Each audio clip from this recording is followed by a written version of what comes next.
대종경 수필 법문 제3 수행품 1-57 수행품 55장 입선 공부는 순우하는 것과 같다. 한때 종사주 법자의 오르시사 일반 선도에게 말씀하여 가라사대 제군이 입선하여 매일 이와 같이 공부를 하는 것은 비컨대 소 길받기와 같다 하노라. 대저 소로 말하면 어려서 어미져 떨어지기 전에는 자행자지하여 논에나 밭에도 뛰어 들어가고 혹은 곡식도 잘라 먹으며 그 외에도 모든 행동을 제 생각대로 하되 그대로 보지만은 차차 커서 전만 떨어지게 된다면 그때에는 비로소 사람이 들어 길받기를 시작하나니 같은 소에도 그 성질이 얌전한 것은 곧 길들기가 쉽고 불량한 것은 사람의 애를 많이 먹이는 것이다. 이에 그 경로를 대강 들어 말하자면 맨 처음에는 목을 옮가서 말뚝에다가 잡아 메어두면 부르의 구속을 받게 된 송아지는 그만 죽는 소리를 치고 어미를 연속해 부르며 먹도 않고 눈이 벌게 가지고 몸살을 치나니 그럴 때 같으면 곧 못 살 것 같지만은 그대로 여러 날이 지나고 또 지나면 점진적으로 안심을 하게 되는 것이다. 그 다음은 목에다가 끈아풀을 달아가지고 끌고 다니며 풀도 뜯기고 이라, 자라, 워 등 가르쳐서 단련시키는 가운데 나날이 커가는 것이다. 그래 그 송아지에게 구루마질도 시켜보고 논밭도 갈려보는 등 점차로 버릇을 가르치게 되는 것이다. 그런데 처음으로 쟁기질을 시켜보면 해보지 못하던 일이라 정처 없이 뺑뺑해질만 하게 되므로 한 사람은 앞에서 잡아당기고 또 한 사람은 뒤에서 인도하여 이리저리 고를 받을 때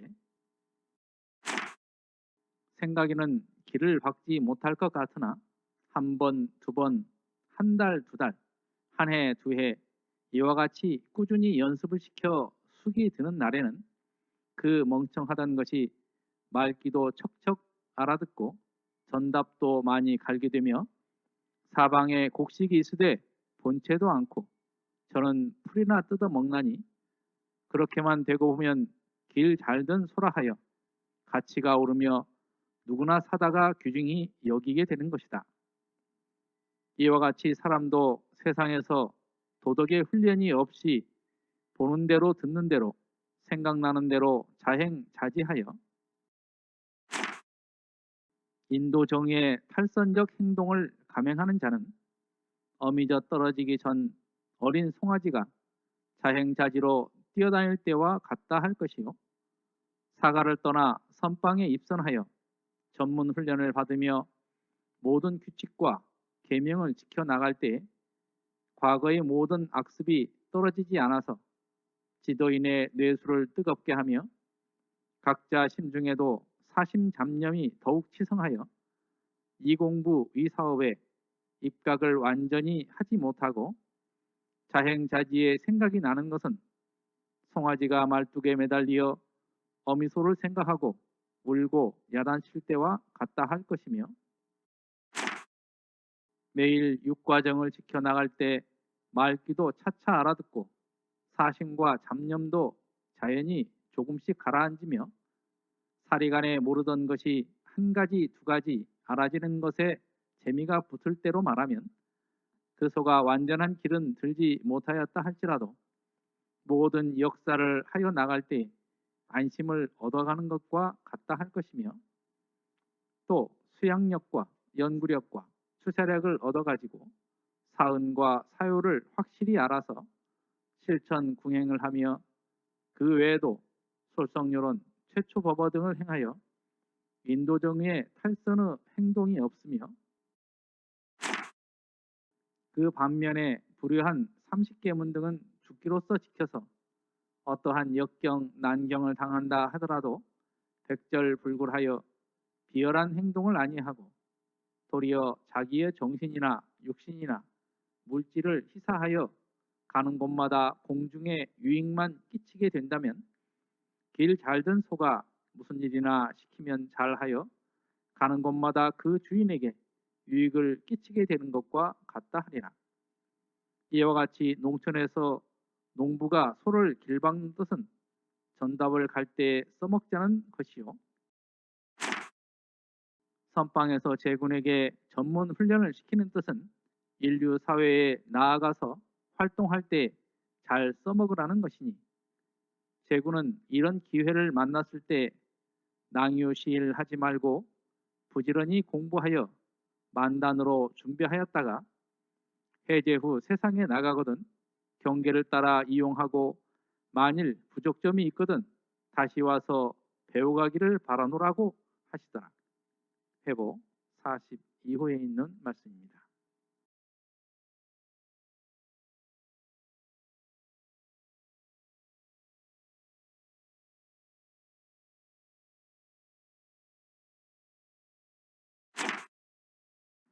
(1-57은) 수행품 55장의 입선 공부는 순우하는 것과 같다입니다.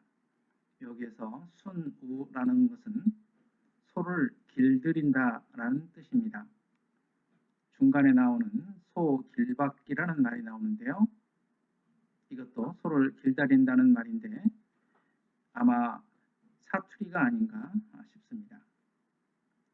모구 십도성의 첫 귀절에는 미목, 즉 길들기 전이라는 내용이 나옵니다. 그 내용에 뛰어가는 저 걸음이 뉘집 곡식 범하려나로 표현되듯이 소의 망아지 시절에는 자기 멋대로 돌아다니는 것을 알 수 있습니다. 하지만 조금 크면 콧뚜레를 시작으로 서서히 길들이기 시작을 하게 됩니다. 시골에서 콧뚜레를 다는 것을 직접 보았는데요. 그때 소리를 지르고 동네가 다 떠나갈 듯이 몸서리를 치는 것을 볼 수 있었습니다. 하지만 하루만 지나도 금세 적용하는 것을 또 본 기억이 납니다. 소를 길들이는 것은 시골에 살지 않았다면 대종사님께서 하신 이라, 자라, 워라는 이 말을 무슨 말씀인지 몰랐을 것입니다. 소를 다룰 때 쓰는 말들인데요. 거의 공통의 언어였던 것 같습니다.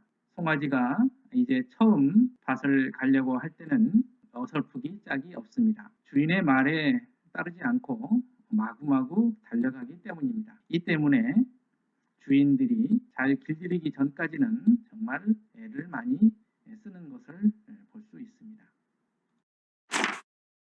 우리나라에서 소의 위치는 참으로 친근한 동물인 것 같습니다.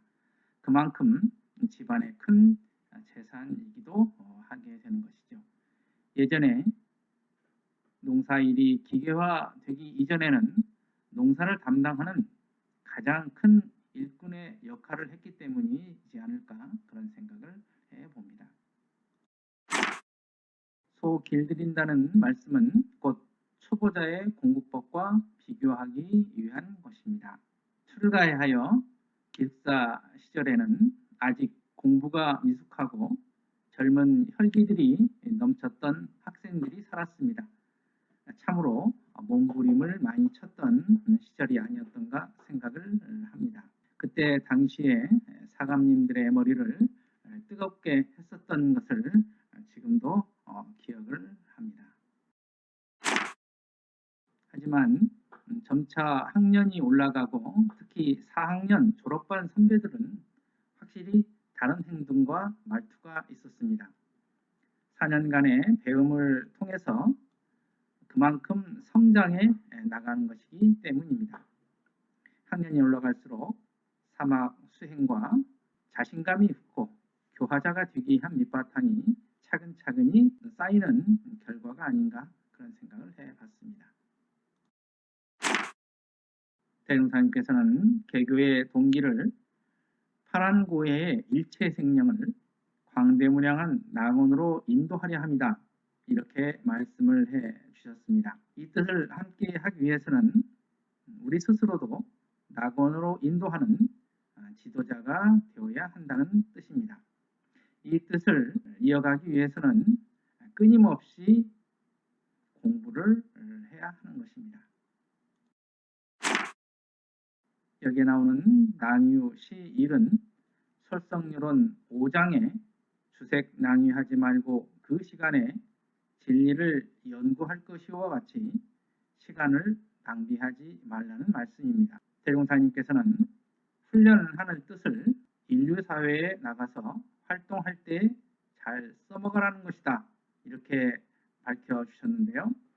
이는 정기훈련에서 배운 바대로 상시훈련에 활용을 하고 또한 거기에서 부족한 점이 있다고 하면 정기훈련을 통해서 다시 배워 세상을 이익주는 재생세 사도가 되기를 바라신 뜻일 것입니다.